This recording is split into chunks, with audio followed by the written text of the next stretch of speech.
Varahi silks వారి grand festive celebrations పొందండి 10,000 రూపాయలు ఆపై కొనుగోలుపై బంగారు నాణెం ఉచితంగా. నమస్తే.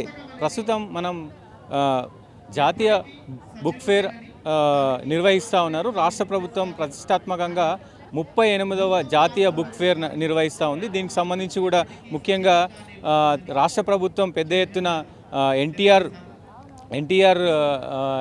ఏదైతే ఇందిరా పార్క్ ఉందో అక్కడ పెద్ద ఎత్తున నిర్వహిస్తూ ఉన్నారు. ఎన్టీఆర్ గార్డెన్లో ముఖ్యంగా చూడొచ్చు మీరు అందరూ కూడా.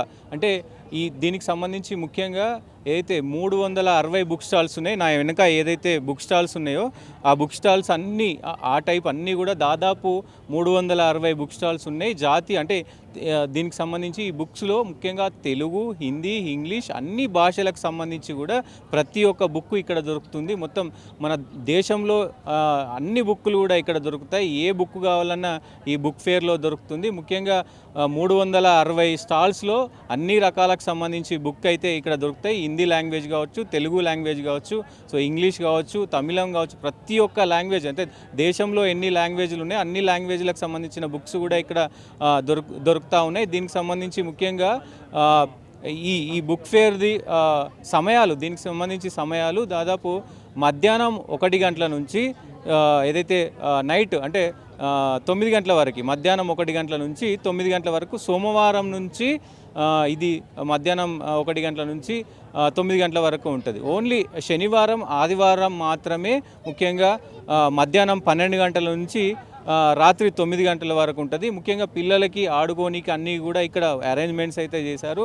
సో సాంస్కృతిక కార్యక్రమాలు కూడా చేస్తూ ఉన్నారు. అంటే సాయంత్రం సమయాల్లో బుక్ ఫేర్ అంటే బుక్కులు కొనడానికి వచ్చిన వాళ్ళకి కావచ్చు, ఇక్కడ ఈ లొకేషన్ ఎంజాయ్ చేయడానికి కావచ్చు, అన్ని వసతులు అయితే మొత్తం కూడా గవర్నమెంట్ ఏర్పాటు చేసింది. ముఖ్యంగా దీనికి సంబంధించి కూడా పెద్ద ఎత్తున అంటే ఏదైతే ఈ కార్యక్రమం గ్రంథాలయ శాఖ నుంచి కూడా పెద్ద ఎత్తున ప్రతిష్టాత్మకంగా తీసుకున్నారు. అంటే బుక్కు సంబంధించి బుక్స్ చదివితే ఏం జరుగుతుంది, బుక్స్ వల్ల ప్రయోజనాలు అంటే బుక్ చదవడం వల్ల ప్రయోజనాలు ఏ రకంగా కలుగుతాయి, ఇప్పుడు ముఖ్యంగా యూత్ అంతా మద్యానికి, గంజాయికి బానిస అవుతున్నారు. సో దాన్ని రూపుమాపడానికి ఇట్లాంటి బుక్స్ ఫేర్స్ పెట్టి యువతను ఎంకరేజ్ చేస్తూ ఉన్నారు ప్రభుత్వం విజన్లో కూడా అదే ఉంది. ప్రభుత్వం ముఖ్యంగా అంటే బుక్స్ రాయడం వల్ల, బుక్స్ చదవడం వల్ల జ్ఞానం పెరుగుతుంది. జ్ఞానం పెరగడంతో మనకు నాలెడ్జ్ వస్తుంది. ఆ నాలెడ్జ్ వల్ల ముఖ్యంగా జాబులు కొట్టే అవకాశం ఉంటుంది. ఈ చెడు అలవాట్ల వైపు వెళ్లకుండా మంచి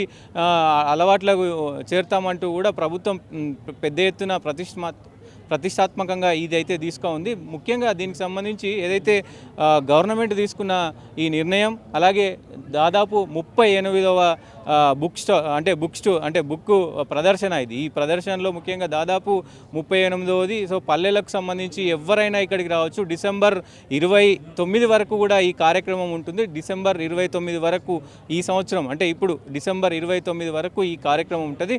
మీకు ఏ బుక్ కావాలన్నా, మీరు ఒకవేళ బుక్ని డొనేట్ చేయాలనుకున్నా ఇక్కడ చేయొచ్చు. మీ దగ్గర ఏదైనా మీకు అవసరం లేని బుక్స్ ఉన్నా కానీ ఇక్కడ డొనేట్కి సంబంధించి స్టాల్ ఉంటుంది. ఆ డొనేట్ చేయొచ్చు. ఏ రకమైన బుక్లైనా మీరు ఇక్కడ నుంచి తీసుకెళ్ళచ్చు.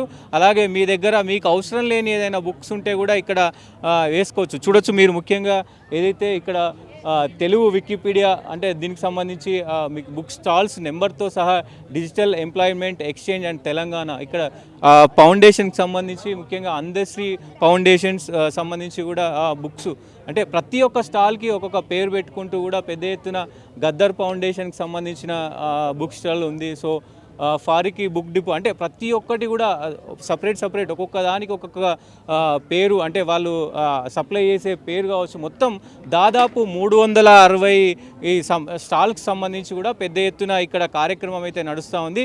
మీరు సాయంత్రం వేళల్లో కావచ్చు, ఫ్రీగా ఉన్నప్పుడు అంటే ఏ బుక్ కావాలన్నా, నవల్స్ కావచ్చు, ఏదైనా స్టోరీస్కి సంబంధించింది కావచ్చు, ఏదైనా మొత్తం బుక్కు సంబంధించి ఏ బుక్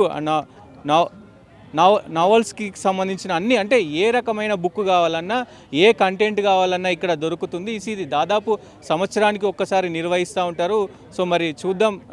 ముఖ్యంగా గ్రంథాలయానికి సంబంధించిన చైర్మన్ కూడా ఇక్కడికి వచ్చారు. సో మనం మిగతా ప్రజలతో కావచ్చు, ఇక్కడికి వచ్చి అంటే బుక్ను తీసుకోవాల్సిన వాళ్ళతో కావచ్చు, అట్లాగే అందరితో కూడా మాట్లాడించే ప్రయత్నం అయితే చేద్దాం. సో ప్రస్తుతం మనం గ్రంథాలయ శాఖకు సంబంధించి కూడా బుక్ స్టాల్ దగ్గర ఉన్నాం. సో నాతో పాటు ముఖ్యంగా గ్రంథాలయ శాఖ చైర్మన్ సో రియాజ్ గారు ఉన్నారు. సార్, ఎట్లా అనిపిస్తుంది? మొత్తానికి రెండవసారి నిర్వహిస్తూ ఉన్నారు. సో ఈసారి పెద్ద ఎత్తున 360 స్టాల్స్ నిర్వహించారు. సో చాలామంది వస్తూ ఉన్నారు, బుక్స్ తీసుకెళ్తూ ఉన్నారు. ముఖ్యంగా మీరు గ్రంథాలయ శాఖ చైర్మన్గా ఉన్నారు, ఎట్లా అనిపిస్తుంది?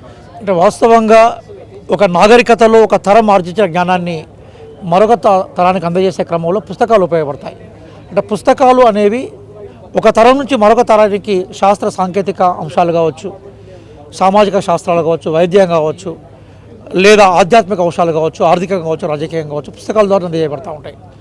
ఆ కోణంలోనే తెలంగాణలో లైబ్రరీలకు ఒక ప్రత్యేకత ఉంది సార్. కారణం ఏంటంటే నిజాం రాజు పరిపాలిస్తున్నప్పుడే ఇక్కడ గ్రంథాలయ ఉద్యమాలు జరిగాయి. ఆ గ్రంథాలయ ఉద్యమమే రాజరిక వ్యవస్థ వ్యతిరేకంగా తిరుగుబాటుకు బీజాలు వేసింది. నిజాం కూడా ప్రజల ఒత్తిడికి లోబడి దాదాపుగా 120 గ్రంథాలయాలను ఏర్పాటు చేశారు. ఇప్పుడు మాకు కనిపించే స్టేట్ సెంట్రల్ లైబ్రరీ వీరందరూ చూస్తుంటారు ఆఫీసెస్గా, ఇవన్నీ కూడా ఆ టైంలో ఎస్టాబ్లిష్ అయినవే. కాబట్టి ఇంత పెద్ద పుస్తక ప్రదర్శనలు జరుగుతున్నప్పుడు గ్రంథాలయాలకు కూడా ఒక ప్లేస్ ఉండాలనే ఉద్దేశంతో నేను చైర్మన్ అయిన తర్వాత మొట్టమొదటిసారిగా ఇక్కడ ఈ స్టాల్ మేము తీసుకున్నాం. అయితే ఈసారి మాకు కనిపించిన ఒక నూతనత్వం ఏంటంటే కొంచెం విశాలంగా లైబ్రరీ దీనికి సంబంధించిన నిర్వహణ ఉంది. ఈసారి ఎక్కువగా యూత్ బాగా కనెక్ట్ అయినట్టు కనబడ్డది.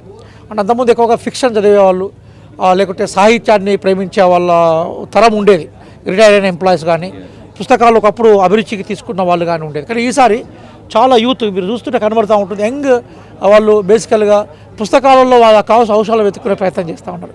ఇక్కడ డిజిటల్ మీడియా, ఇంటర్నెట్ సౌకర్యం ద్వారా వచ్చే ఇన్ఫర్మేషన్కి లిమిటేషన్స్ ఉంటుంది. అంటే అది కేవలం రెఫరెన్స్గా ఉపయోగపడుతుంది తప్ప కాంప్రహెన్సివ్ ఉండదు. ఒక కన్న తల్లి పాలని బిడ్డ సొంతంగా ఆస్వాదిస్తే ఎంత మాధుర్యం ఉంటుందో పుస్తకం ద్వారా విజ్ఞానాన్ని ఆర్జిస్తే అంత మాధుర్యంగా ఉంటుంది. అందుకోసం ఇంటర్నెట్ ద్వారా డిజిటల్ ద్వారా వచ్చే విజ్ఞానం ఏదైతే ఉందో అది మనకు డబ్బా పాల్లాగా ఉంటుంది, ఇది అమ్మ దగ్గర నుంచి వచ్చే పాల్లాగా ఉంటుంది. కాబట్టి మేమేమంటున్నాం, పుస్తకాలు చదివే అవకాశాన్ని తీసుకోమంటున్నాం. అయితే ఇప్పుడు ఇక్కడ మా లైబ్రరీ కోణంలో మేము తీసుకున్న అన్నీ కూడా మేము ప్రధానంగా ఇది డిస్ప్లే చేయడమే. ఎందుకోసం ఇందులో భారత రాజ్యాంగం ఉంది. ఈ భారత రాజ్యాంగంలో చాలామంది భారత రాజ్యాంగం పేరు వింటారు, కానీ ఆ భారత రాజ్యాంగాన్ని ఒరిజినల్గా రాస్తే ప్రతి ఇక్కడ కనబడుతూ ఉంటుంది. అసలు భారత రాజ్యాంగంలో ఏముందన్న విషయాన్ని చేతివ్రాతతో చూస్తే ప్రతి ఇక్కడ కనబడుతూ ఉంటుంది. చేతివ్రాత రాజ్యాంగంలో ప్రతి పేజీ కూడా చేతివ్రాతతో రాయబడింది. ఇది కేవలం కొద్ది కాపీలు మాత్రమే ఆల్ ఇండియా లెవెల్లో ఉన్నాయి. దీన్ని మేము లైబ్రరీలో పెట్టుకున్నాం.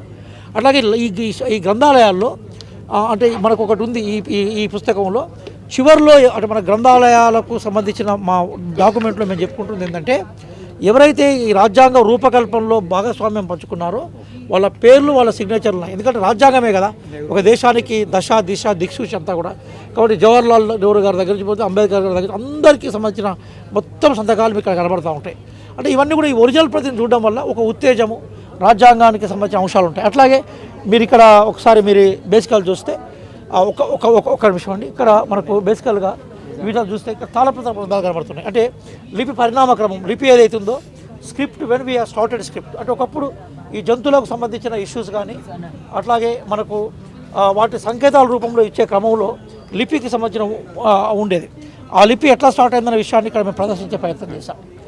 అలాగే ఒకసారి ఇది చెక్ చేసుకోండి, లిపికి సంబంధించిన ఇష్యూస్ ఎట్లా స్టార్ట్ అయినాయి. అంటే ఈరోజు తెలుగు భాషకు మూలము బ్రహ్మీ లిపి. ఆ బ్రహ్మీ లిపి యొక్క పరిణామ క్రమాన్ని చెప్పుకుంటూ వచ్చాము మేము ఇక్కడ. వాటికి సంబంధించిన పుస్తకాలను కూడా ఇక్కడ డిస్ప్లే చేసే ప్రయత్నం చేశాం మనం.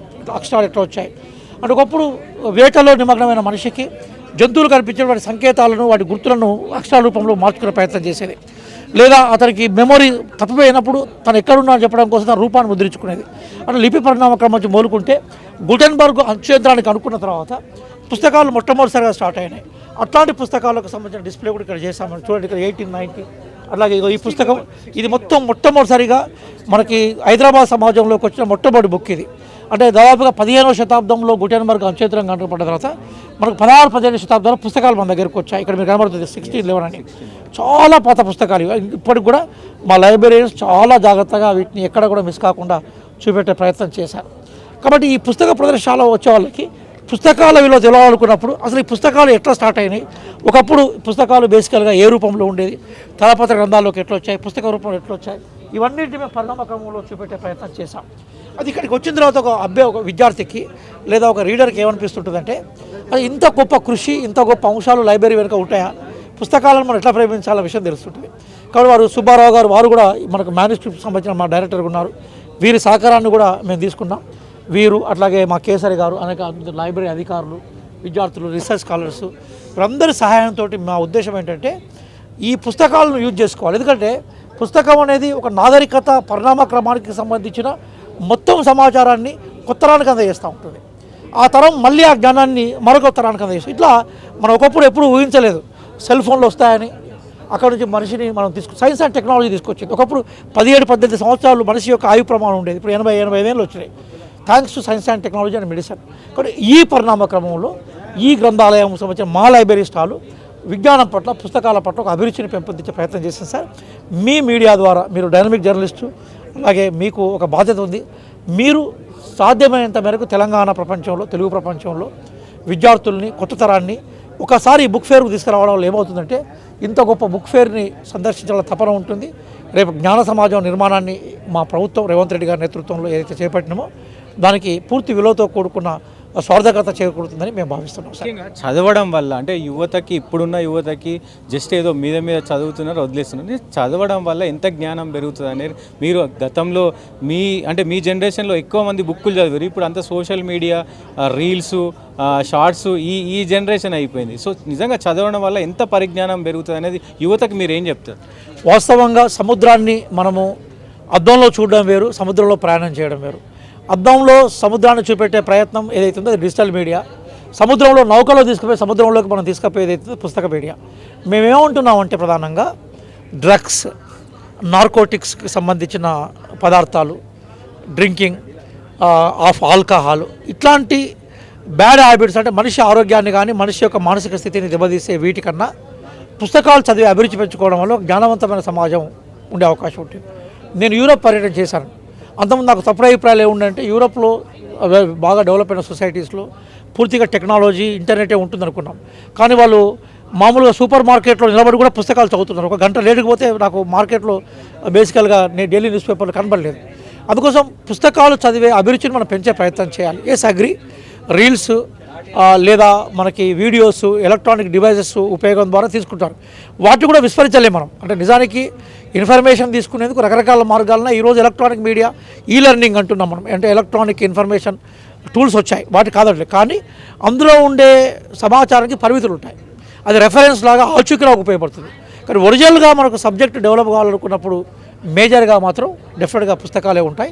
అది స్కూల్ స్థాయి నుంచే తీసుకోవాలి. అందుకోసమే మొట్టమొదటిసారిగా మేము గ్రంథాలయ వైపు నుంచి రాష్ట్రంలో 33 జిల్లాల్లో, ప్రతి జిల్లాలో 10 లైబ్రరీలను, 10 స్కూళ్ళను తీసుకొని 330 పాఠశాలలో పాఠశాల స్థాయి నుంచే గ్రంథాలయాలను పరిచయం చేసే ప్రయత్నాన్ని మొట్టమొదటిసారిగా రేవంత్ రెడ్డి గారి నేతృత్వంలో మా ప్రభుత్వం చేపట్టింది. భవిష్యత్తులో స్కూల్ స్థాయి నుంచే రీడింగ్ స్కిల్స్ని పెంచుకోవడం, స్కూల్ స్థాయి నుంచే పుస్తకాలను చదివి అభిరుచి పెంచినప్పుడు పెద్ద పెరిగిన తర్వాత కూడా ఆ అభిరుచి ఉంటుంది. ఇప్పుడు మేము స్కూల్ స్థాయి నుంచి లైబ్రరీలను డెవలప్ చేసే ప్రయత్నంలో లైబ్రరీ డిపార్ట్మెంట్ సహకారంతో, స్కూల్ శాఖ సహకారంతో మేము పెడుతున్నాం సార్.